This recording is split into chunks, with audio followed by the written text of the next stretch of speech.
Chromebook. Yan, HP Chromebook. Yan, nag-power on naman siya.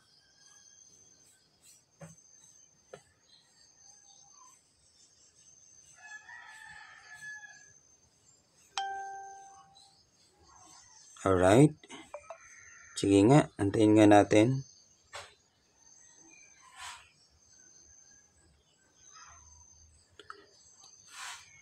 So, yung pagkaka-explain sa akin ni customer, something like na hindi siya nagcha-charge. So, parang ganon. Yan. So, nag-load na siya into admin.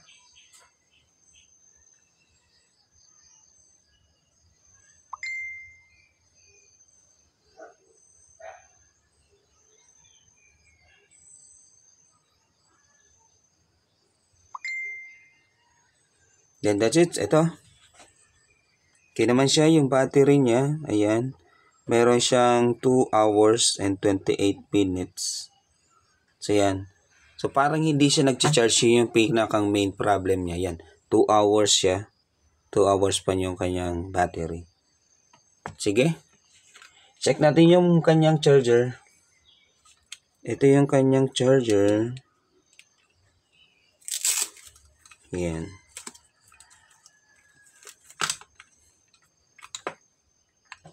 So, ang sabi kasi parang sa adapter, parang dito adapter ata or ano.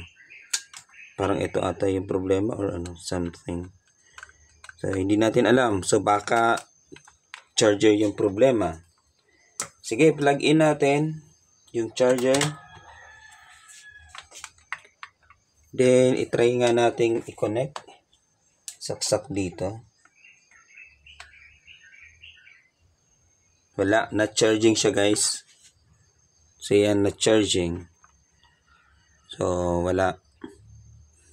So, to prove it, so, ito, nakasaksak na siya, na. Yan na. Kanyang charger. So, check natin yung kanyang charger. Kuha tayo ng multimeter. Set natin sa 200 volts. Direct current. Check natin kung mayroon ba siyang output. So, sa pag-check naman, ganito lang yan. Tapos, pasok nyo lang doon. Yan, mayroon naman siyang 19.9. Okay naman yung charger. 19.9. So, ibig sabihin, okay yung charger. Walang problema. Ang problema siguro nito na dito sa charging pin sa loob. So, dito, yung charging pin yung problema. Ito. So, possible na sa charging pin yung problema. Or maybe, pwedeng umusli ito.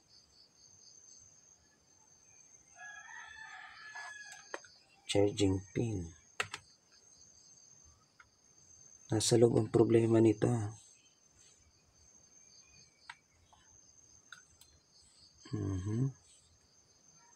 Yan.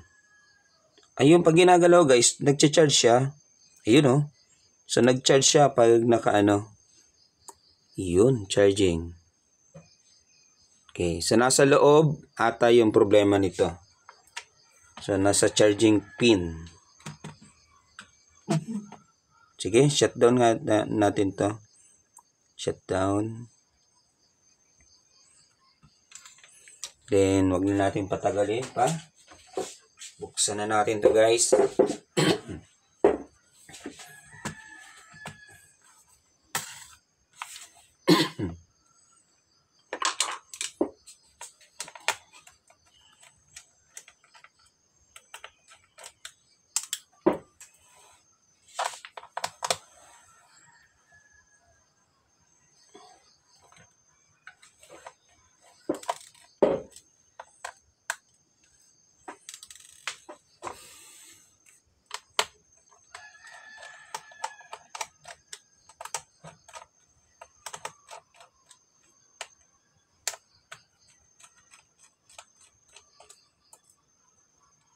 So this is Chromebook na in-upgrade into Windows 10 operating system. So kapag mga ganyan guys, mas nakakamura na yung estudyante or yung user. Kasi mas mura kasi yung Chromebook. Pero dapat tingnan nyo muna yung specification niya kung kaya ba siyang i-upgrade into Windows 10 operating system. Yan. Normally kasi yung pinakang storage ng Chromebook is 16 GB. So kapag ganun, wag nyong bilhin. So at least 32 GB yung kanyang RAM or yung kanyang storage. Para at least hindi kayang-kaya niya yung yung installer na or yung operating system na Windows 10. So ganun yung pagpili ng Chromebook.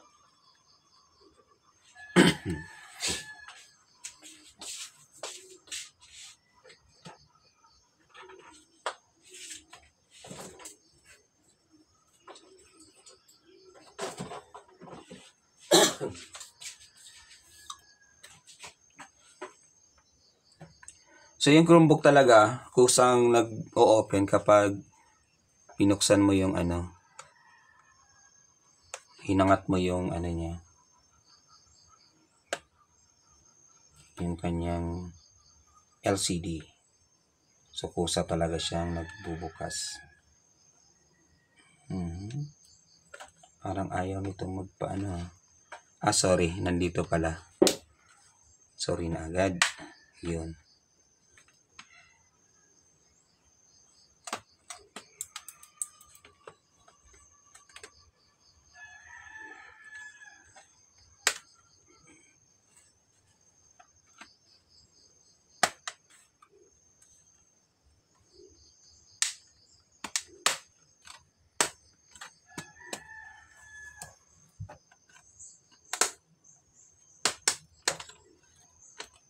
Uso na yung mga Chromebook ngayon guys.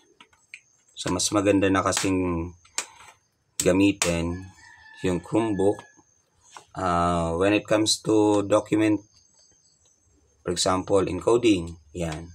So mas maganda, magaan lang siya, maliit, at yun nga, when it comes to budget, mas makakamura ka talaga.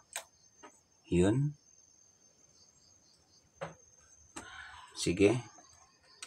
Since nag-open siya, turn off muna natin ulit.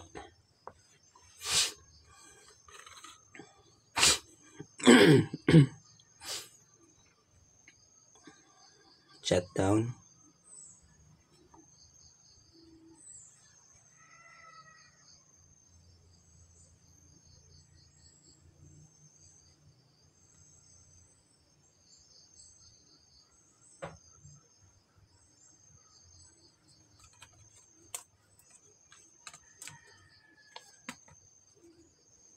Ayan.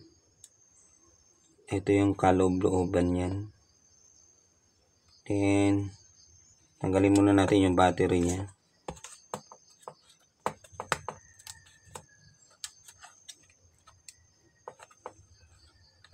Yan.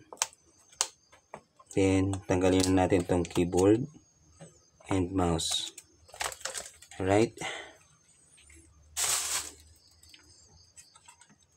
So, focus tayo dito. Ano ba yung problema nito? May mga na nga. Parang ginamper lang siya guys. Ayan, may mga tape na.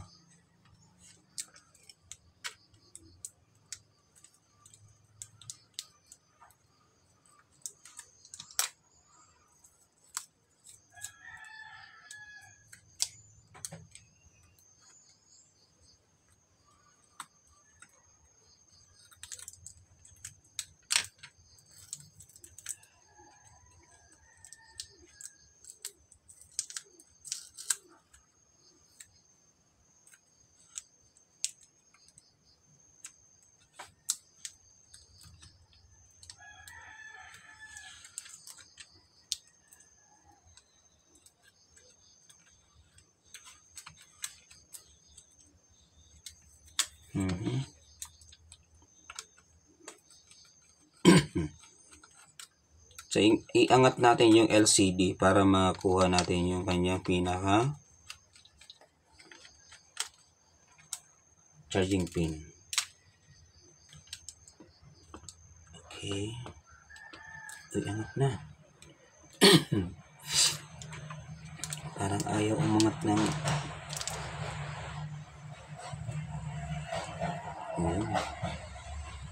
okay. Check.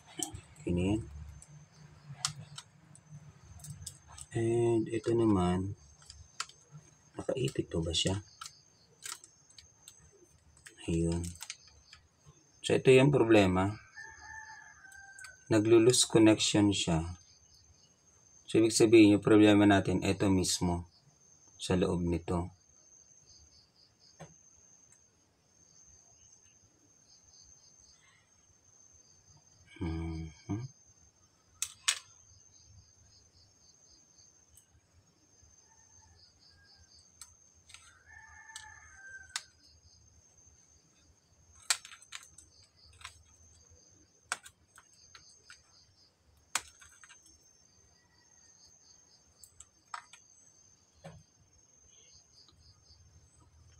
So yan, naka 4 lanes naman siya, positive and negative.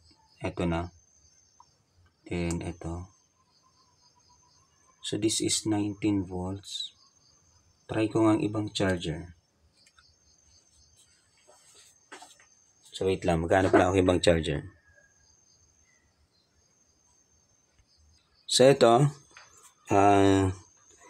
meron kong charger sa lumang charger na to.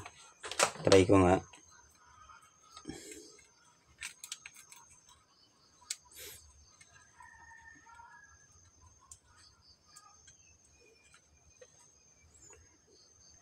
And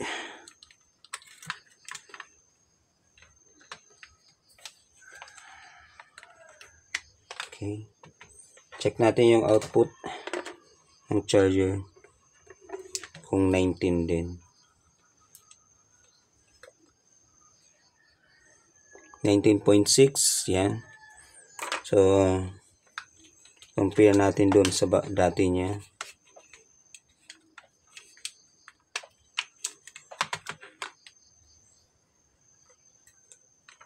Pwede kasing maluwag na masyado. So this is 19.19. So pareho sila. 19.6 and 19.19 or 19.20. Ayan. Try nga natin.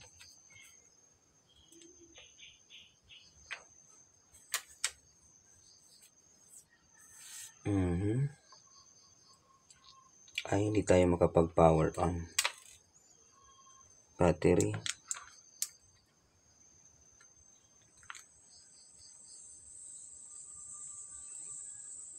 Baba nga natin.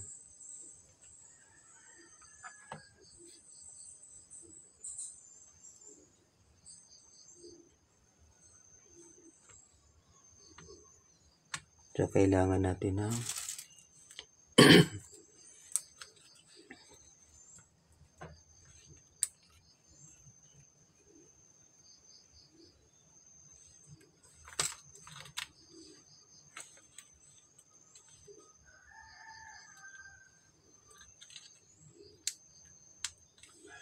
troubleshooting muna tayo. Power on.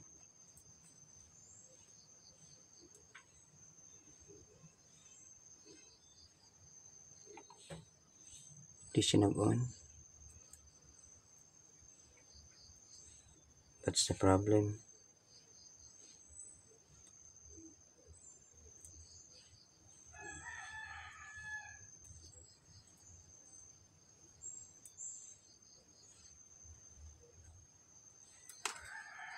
Ba't hindi siya nag-on? Okay.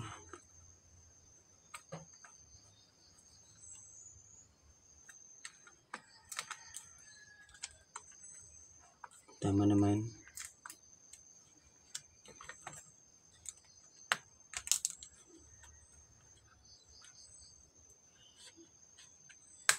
Okay naman.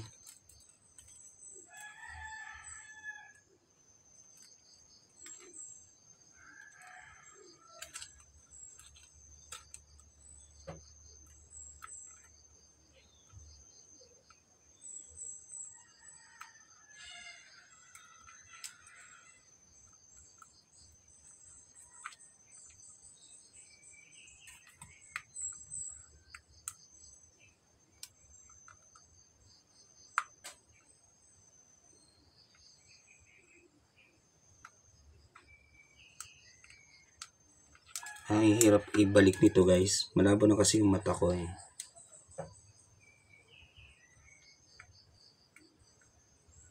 Yun. Sige, balik ko muna to. Kaya ng dati.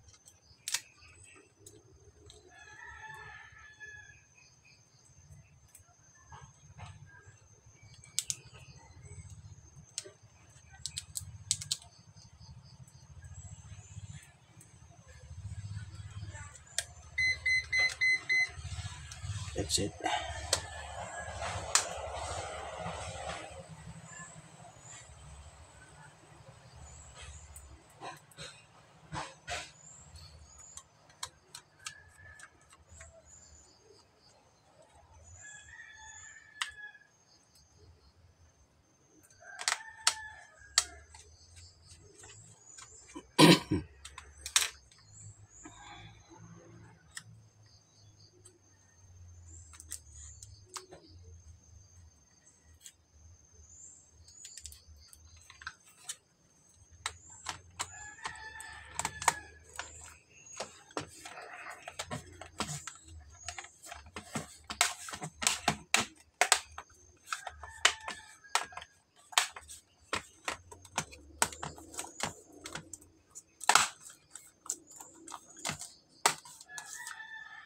Okay, baba. And get. So, hindi siya nagkusang on.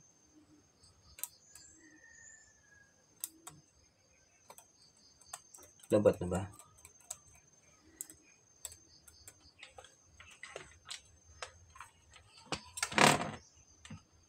Tingnan nga natin kung nag-charge. So, walang ilaw. Okay. So, ginagalaw kasi na ginagalaw dito. So, lumuwag na siya. Yung problema nito, lumuwag na siya.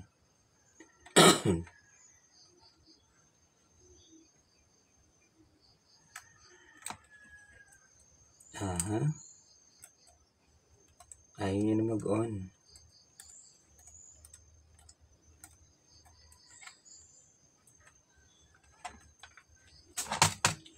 Sige, yung dating charger.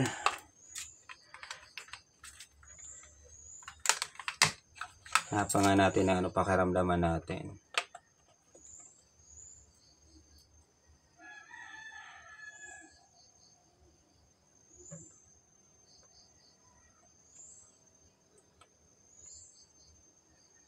Yun. So, nag-charge, nag-on.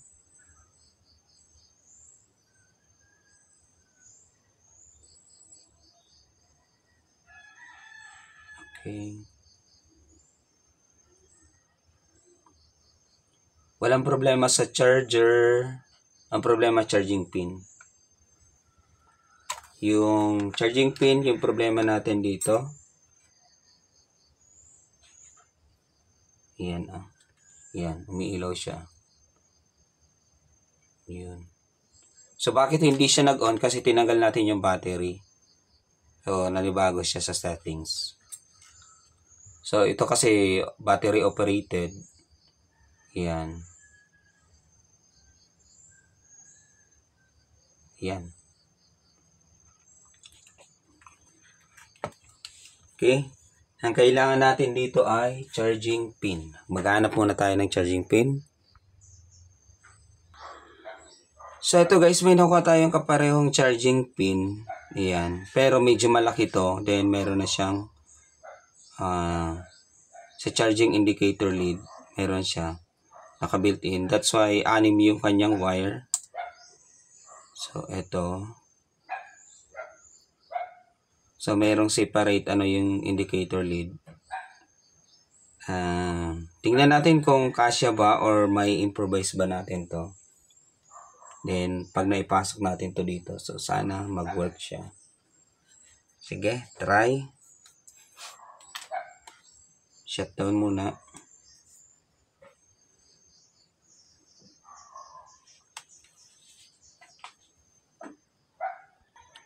So ito pala guys, nakalimutan ko. Nag-post pala ako. Yun, pinaksan ko na ulit. Then ito yung charging pin. Medyo malaki siya. Compare dito.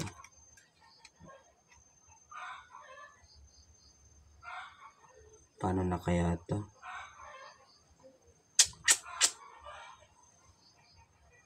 Masyado siyang malaki. Kasi yung indicator lead niya, na charging siya, nandito na sa board. So yung sa board naka-usli. So dito hindi. Pwede ba natin itong biyakin? Biyakin ko nga.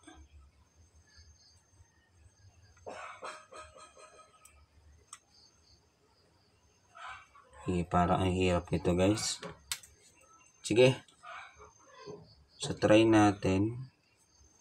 So ito try ko siyang mag-i-improvise na lang ako. Tingnan ko kung kayanin.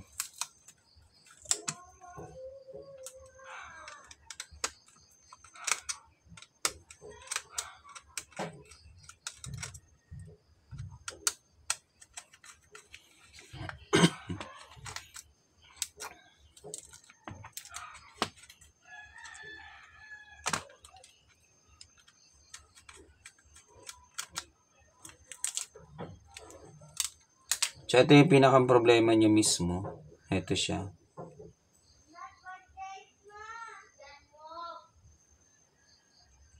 Sige nga, buksan ko nga ito muna.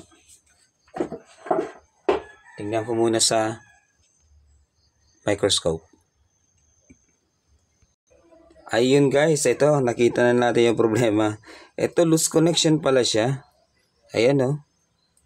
So, loose connection pala siya. So, wala namang problema dito. Dito lang pala. Naputol ito. So, kaya nilagyan nila ng ganito. Ano? So, siguro hindi na-anticipate na putol. So, i-connect ko lang to guys. Then, tingnan natin kung okay na. So, ito na guys. Na-i-connect ko na siya. So, yung dalawa kasing positive line niya. So, yung positive line niya. Yun yung natanggal, naputol. So, yan. Na-i-connect ko na siya. Then, lagyan ko lang siya ng tape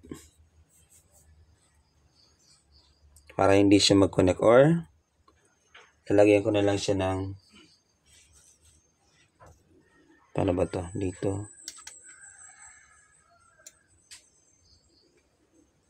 So lalagyan ko na lang siya ng stick glue.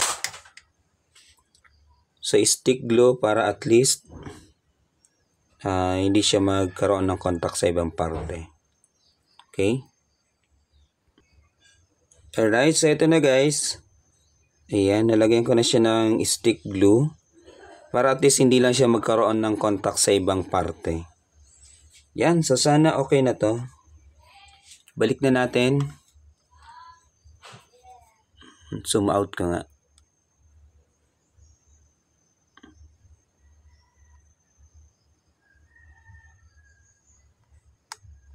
Yun. Yan, para mas kita.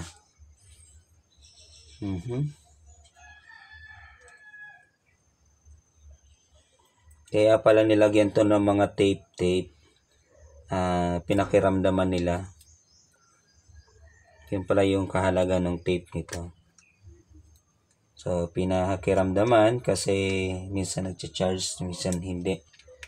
So, yun yung function ng tape dito. Asan na yung isang natin? Tornilyo.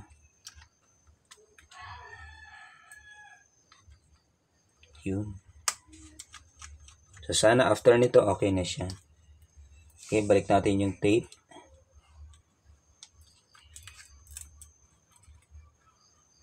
Yan.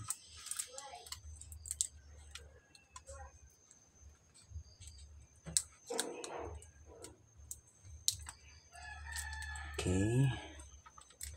Yan ito.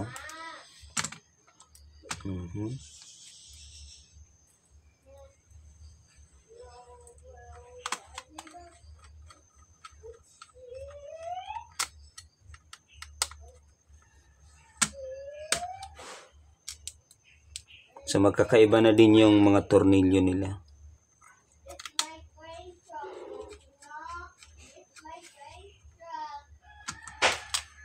Alright. Yan, that's it.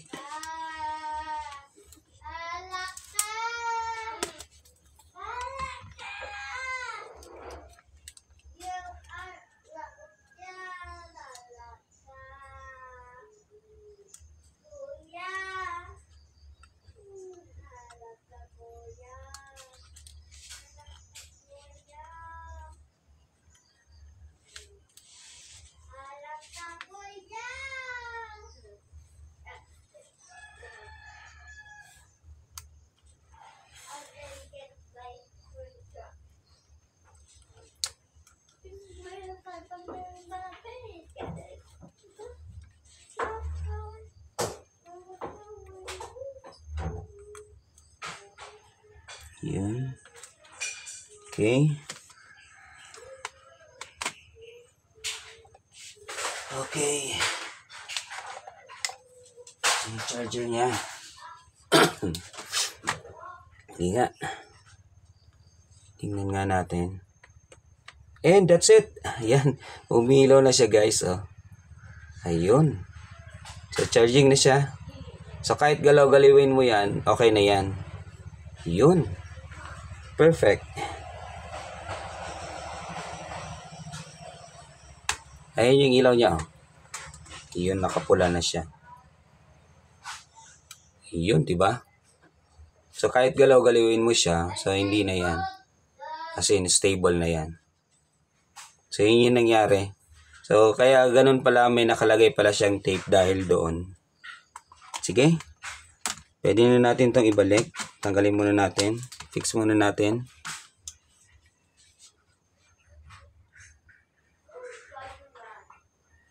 Okay.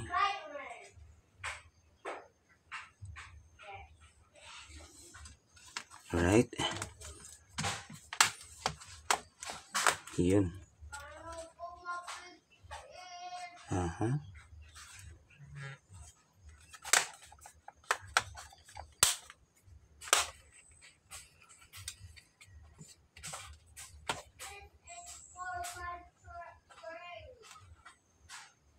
Okay. Good. Yan.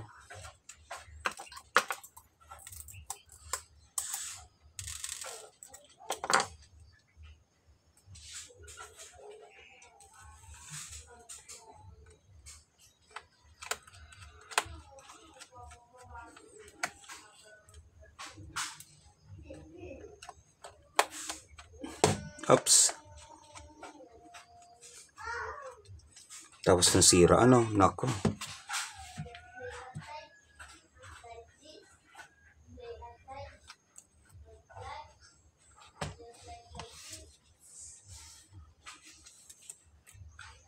Kala ko pati nasira.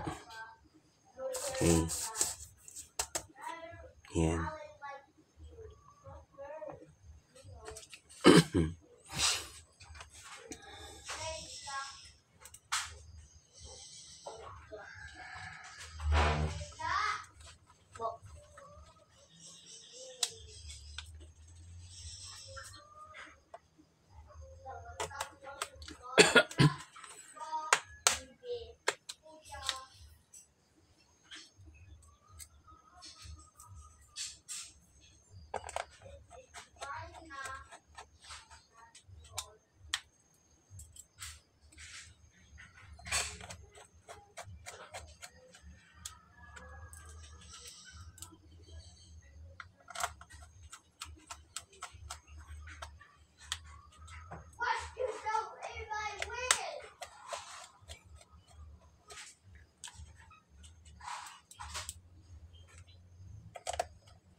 Okay, let's see.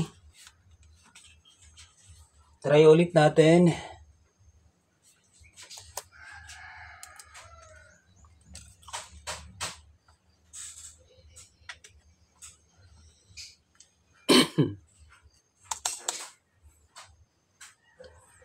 Enter, and that's it. So yan, kung manonotice natin, ayan, charging na siya guys. 30% available plug-in. Yun. Yan, so sana may natutunan tayo sa video na to. kung paano mag-troubleshoot.